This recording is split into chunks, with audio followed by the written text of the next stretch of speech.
It's time for everyone's favorite genre of nope, wrong site.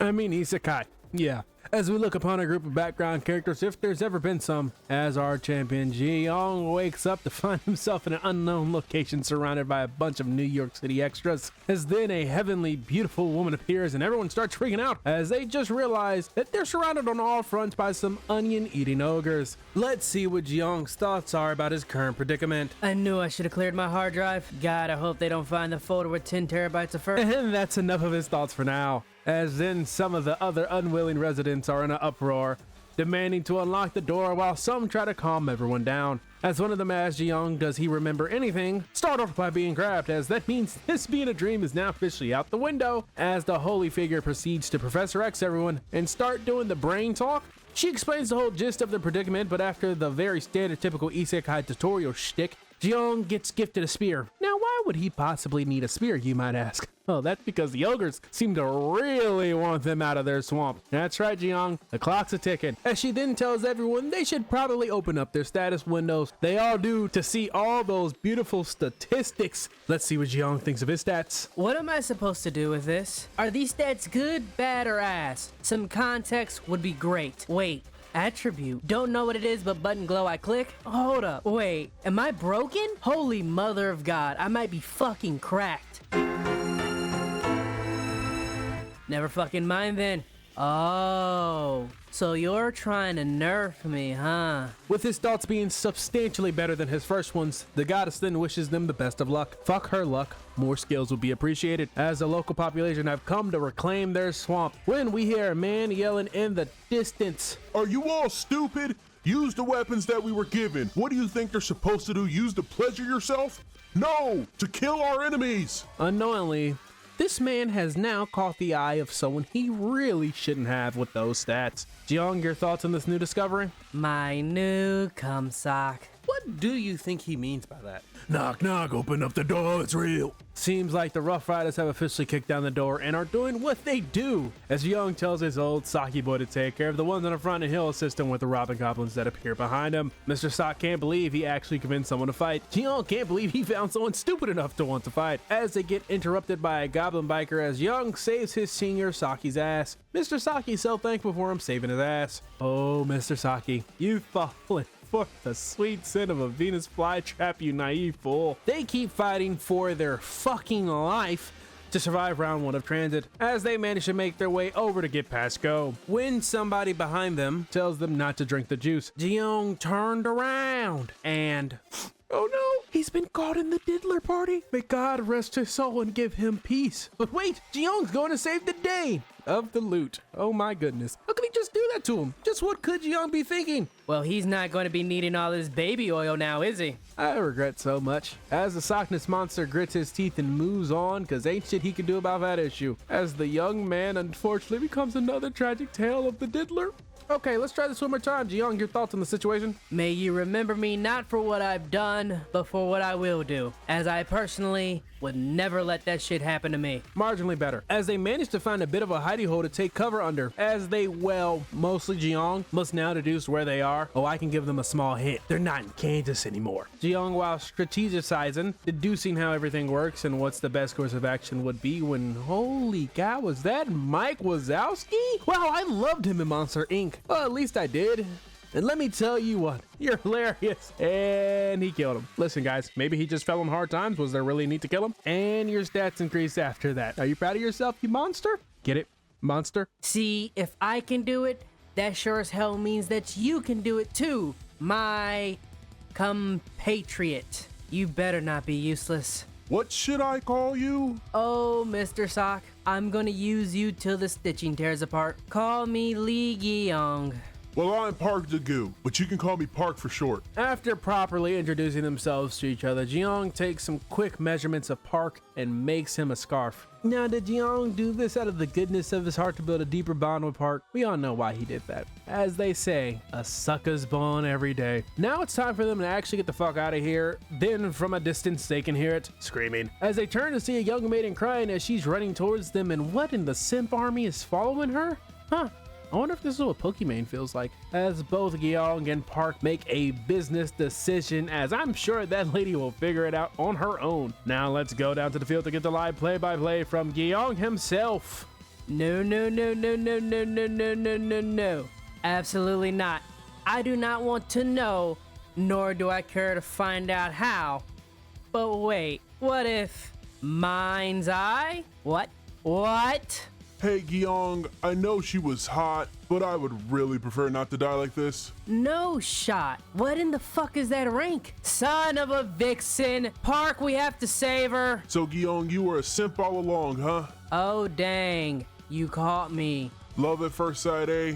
Happens to the best of us. As the young man is running, she spots Gyeong, telling her to bring that ass over here, girl. And without a second of hesitation, she runs her ass right over there, as they have a plan to prank the ogre. So Park then hides around the corner and scares the shit out of the ogre. Being frightened, the ogre punches Park, who manages to survive the prank. Gyeong then double jumps into the air to deliver the lethal blows. This puts Gyeong in the debuff state of blood frenzied, and because of this debuff, he forgot that there was just not one ogre chasing her. It was ogres, when then the rest of the ogres gets turned from is to a was.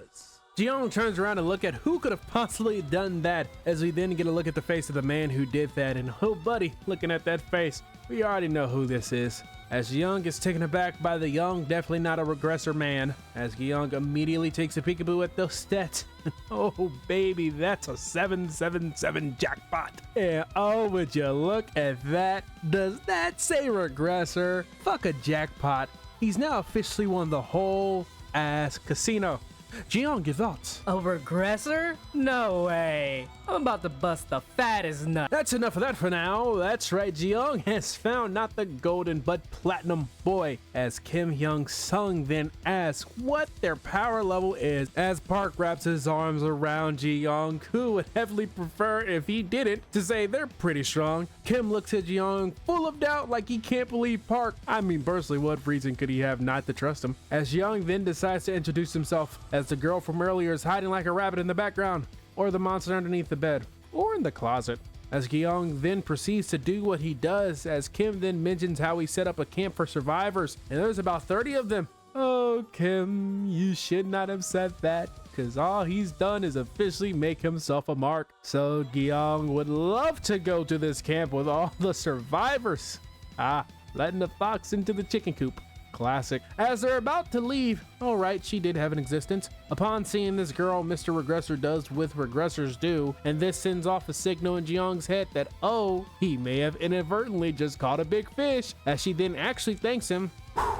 Let's try this one more time. Gyeong, you're up, son. I would do it again. Oh, Hyan, you seem to grow into a very powerful mage. Plus, there's also the regressor as well. So, let's do it until the end, guys. And that's how three little pigs met the big bad wolf. Now with a camp full of weirdos, creeps, and drug addicts, Park is stunned, wondering how Kim managed to discover such a place. He's a regressor. He knows everything. As then a nine-tailed fox comes running from out of nowhere to greet Kim and wonders who the new faces are. As Gyeong does his peep show thing and sees she's 29 and Kim's 22. But she's calling him Oppa, so that's a red flaggeroo. And peeking at her stats, they might even be worse than his.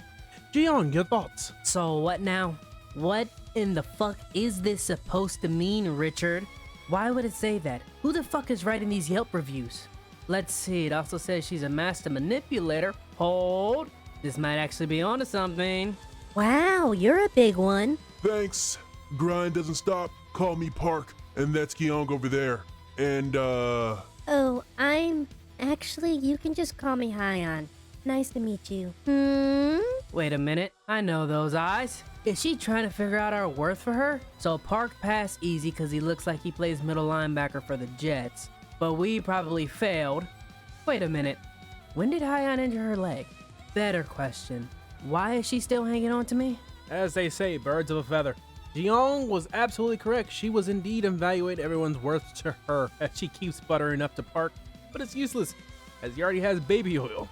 But that ran counter to her initial value of Gyeong. But Gyeong's future baby mama Jae finishes up her scouting report and offers Park a full ride scholarship to her program. Park turns it down. So after that, Jae then offers to take Hyeon with her to the woman's quarters as she gives her sweet farewells to her future baby daddy. As her future baby daddy gives his sweet farewells back. They're just so perfect for each other and terrible for everyone else. They may actually also be terrible for each other as well. It's the next day and it was all a dream. They fucking wish. Hey, Kim, how many people can actually fight versus the amount of people who need to eat and drink? To be honest, before you arrived, about 15 to 1. Both food and water are running low, and I say 30, but there could be as many as even 50 people here to look after as well. So that's why I'm hoping. You can stop right there. I get you're trying to be Super Save-A-Ho, but I'm not trying to be Captain Save-A-Ho. So some serious business decisions are gonna have to be made. I would personally start with the Dragon Ball fans since they can't read. I'm not going to do that. Oh, so you're gonna try to Naruto this. Good luck with that, Mr. Protagonist. With Kim being stunned because he can't retort back about the Dragon Ball fans' inability to comprehend a sentence, let alone literature in general, but Park's curious if they're now going to bounce. No, they will not be bouncing, but looking at things as they are, it's only going to get worse. So all Kim really and truly needs to do is trust them, because if they work together along with the power of friendship and anime on their side, they'll overcome this obstacle. With those words alone, it turns Kim's frown upside down as he thanks him for the words and for being willing to help him. Oh, he's not helping you, Kim. He's helping himself. But you know, well, actually, that's the problem, is that you don't know. Poor Kim, making a deal with the devil without reading the fine print. Terrible mistake. So let's listen to the devil's plan. So I'm guessing your general plan / idea is to fight together to save everyone here and make it out safely. To be honest, He's not going to be honest. I'm really sympathizing with your intentions, Bullshit. Who said that? but I just can't bring myself to self-sacrifice for the greater good. It's just not my steez. Neither is saving absolutely everyone with no exceptions. This part is shockingly true, but here comes the rest of the acting job. And I'm just so ashamed at how selfish I could be. I'm so sorry. Breaking news! We have a Category 10 cap storm making its way through this video. We advise everyone to evacuate this area immediately. There's no need to apologize. Protecting yourself, I can't get upset at you about that. I'm not surprised he fell for it. I just wish he didn't. Then? Uh-oh. Huh. That was easier to do than I thought. For a regressor, you sure are one hell of a pushover, aren't you? Well, I'm glad about that, because it's making my job that much easier. Well, I give Young credit. He can definitely smell when there's blood in the water. Let's do this instead. Dear Mr. Regressor, You tell me what you intend to do, and I'll let you know what we'll actually do. you are fucked. And that was how to use a returner. The first 4 chapters at least. Now this manhwa does have over 110 chapters, so there is plenty to read and enjoy. I do hope you enjoyed this video, and if you did, like, subscribe, ring that bell. It all helps the channel very much. That's all I got. I am gone.